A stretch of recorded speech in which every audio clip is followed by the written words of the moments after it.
Good evening. This is my 8th consecutive month to speak and 11th month of attending meetings. There are very few in this room, on this board, or in the administration that know anything about me, and I want to share a little bit about my background. I grew up in Grand Blanc, Michigan. It was basically an all-white district when I got there in 7th grade back in 1973. That was when Bill became the first black student in the district. He was in my math class, and the two of us worked together as we were in a more advanced section. He was a person, someone I viewed as an equal, not as a color.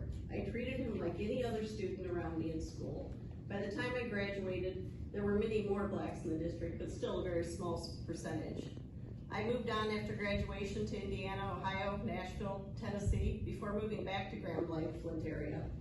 2005, my family and high school children attended an all-black church in downtown Flint. We were the only white family in the church for 9 months. During that time, I made friends with many wonderful men and women. I would meet with them and we learned about each other. I heard stories of their past in the Deep South and Mississippi. There was no attempt to blame the other because of our histories. Rather, we developed a deep compassion and love for one another. This church then merged with a predominantly white church. Without those walls being broken down in a time of learning about each other, that would not have likely happened so smoothly. And I also worked at the Flint Farmers Market for 6 years with a very diverse cultural setting and interacting with thousands of people a year. When I moved to Midland 10 years ago, I found this to be a very homogeneous community. It felt so strange to not see the diversity I had always had around me. There has been some change in the past 10 years, but not very diverse from my perspective. I say all this to let you know that many advances can be made in helping the children learn and grow without these forced programs and agenda. Why is it necessary for a student to have a teacher of their color to know they can succeed?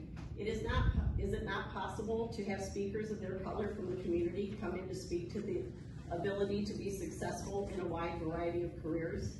Can they not learn through books, movies, field trips, and other activities? There is obviously a shortage of qualified teachers in all ethnicities, but especially minorities.